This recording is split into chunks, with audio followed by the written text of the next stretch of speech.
very little thunder, and even less lightning. This is Sega Masters.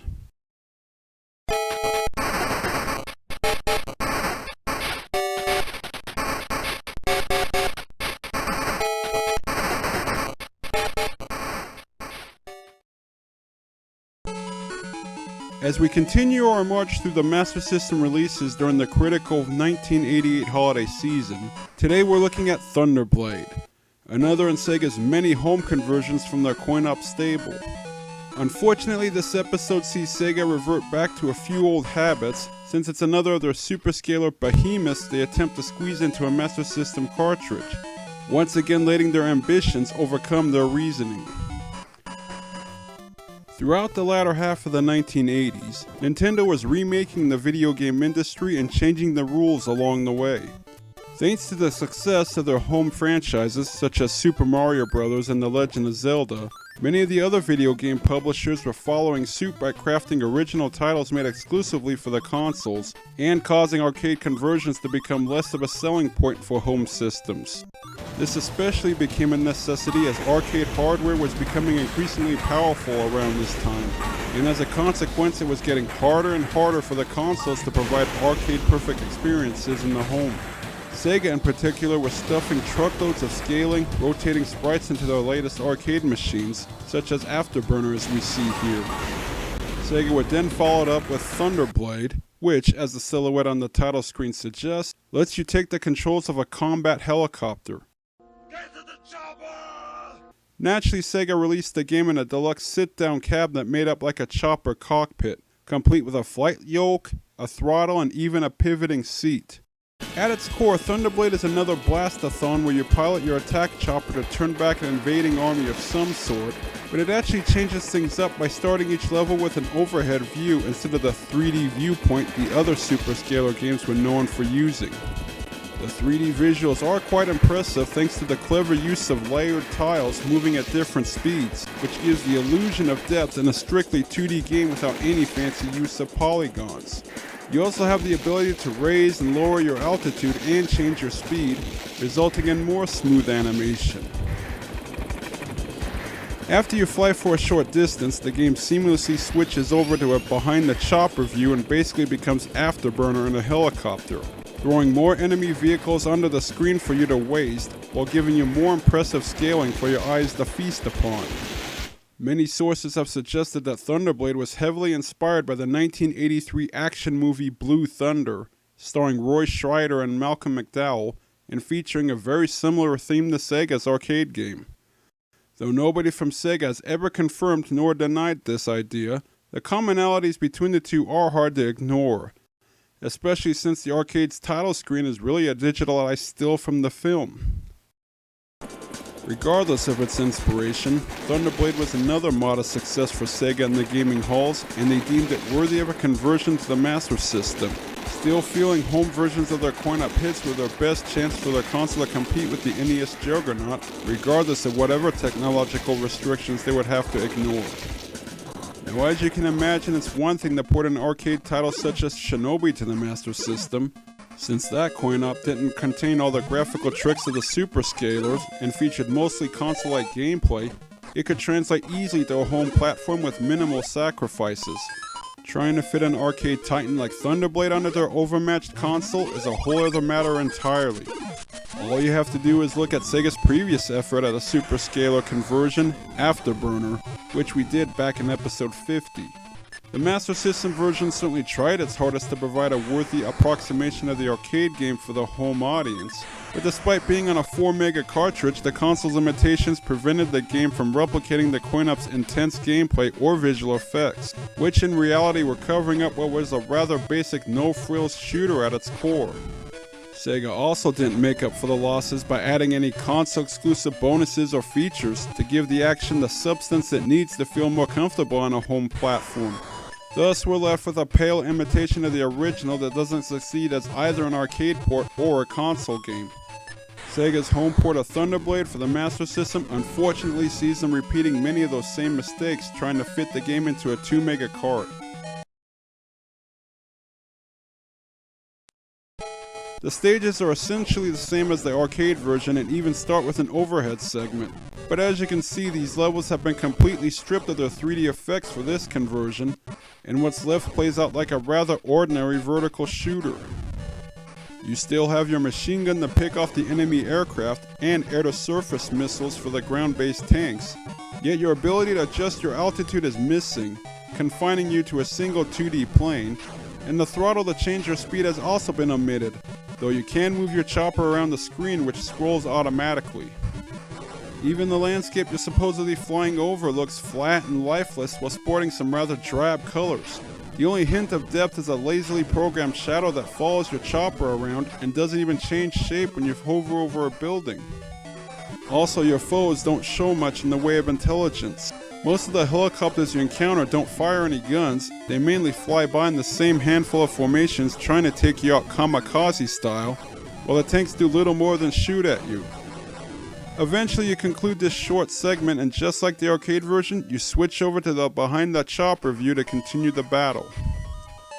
Unlike the overhead zones, these levels valiantly attempt to mimic the 3D gameplay and visuals of their coin-op counterparts, but the cart's efforts render these sequences barely playable. The enemy choppers and tanks from the previous area are still gunning after you, along with other aircraft that pop into the screen to mostly serve as cannon fodder, only now many of these foes appear to be armed with giant fireballs that somehow seek after you. While these areas are more colorful than the overhead zones, everything chugs along at about 2 frames per second and is devoid of detail, from the plain, barren landscapes to the buildings that are blank on one side and move at a different speed than the street. This port also emulates the arcade version's super hard difficulty level that's designed to eat quarters, but the choppy frame rate can cause these levels to become completely unfair. The sky can suddenly become filled with enemy fire even before your aggressors appear on the horizon, and the lack of any depth makes it hard to tell if their projectiles will hit your chopper or not. One hit will knock your chopper out of the sky, resulting in a rather lame crash. And the tanks even keep shooting at your wrecked vehicle even though it's clear you're dead. Fortunately, your next life begins right where you were shot down at, which you'll be grateful for since these segments last almost 3 times as long as the overhead levels. Oftentimes your only real chance at survival is to fly around in circles firing blindly, hoping you hit something before they get you. It doesn't help that the controls feel somewhat sluggish, especially when moving around the screen or launching a missile at the ground targets. Only 2 pieces of background music are used throughout the game, both pale imitations of the arcade tunes, and they're drowned out by the rather annoying sound effects. Assuming you haven't used up all your lives when you finally reach the end of this segment, the game switches back to the overhead view for the concluding portion of the level, which can be considered the boss battle. All this sequence entails is you conducting a bombing run over a giant war vehicle of some sort, which sounds more exciting than the actual execution, as all you really do here is shoot out a few gun turrets and other targets while dodging more bullets. Plus, once you reach the end of the segment, the boss in question automatically blows up, regardless of any damage you even did to it, making you wonder if you actually did anything to contribute to its destruction. Nonetheless, the level wraps up with your stats and bonus points before you move on to the next mission, which follows the same pattern.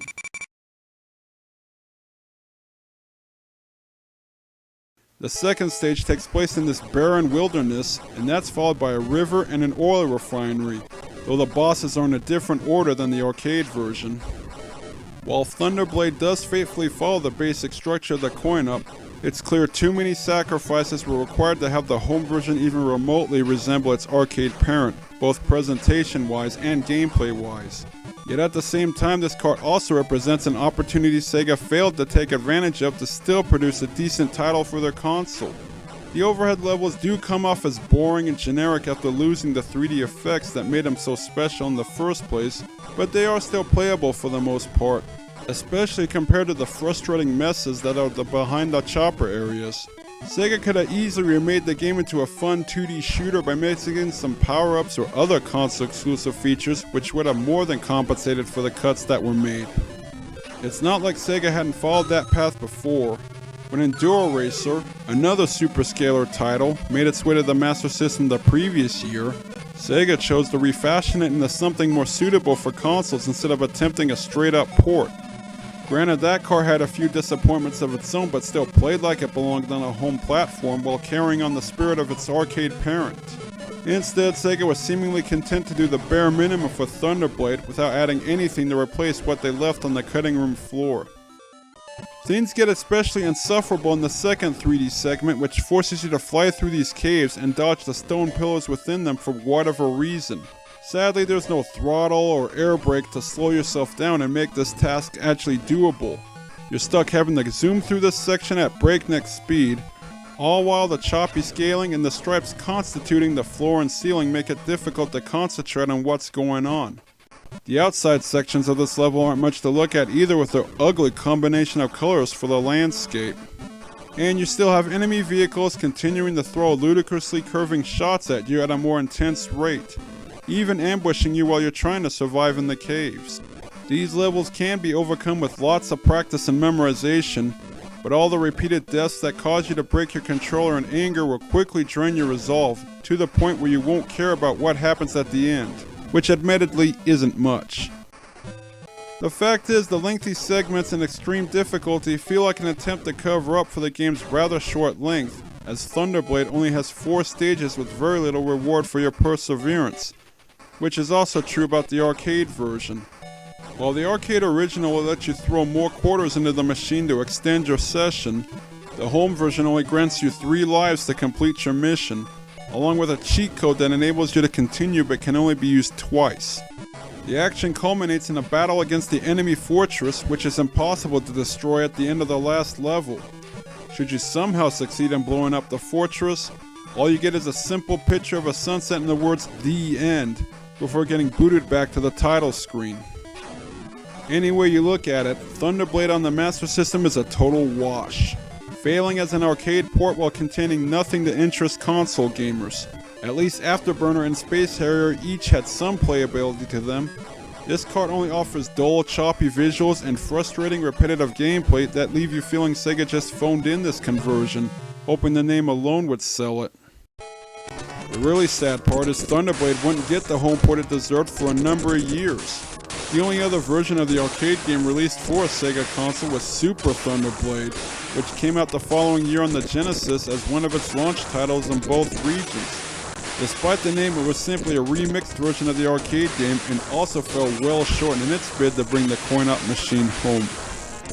After that, Thunderblade seems doomed to be swept under the rug and forgotten, while its Suer Scailer brethren such as Afterburner, Outrun, and Space Harrier were reborn with solid ports on the 32X, Saturn, and other advanced consoles.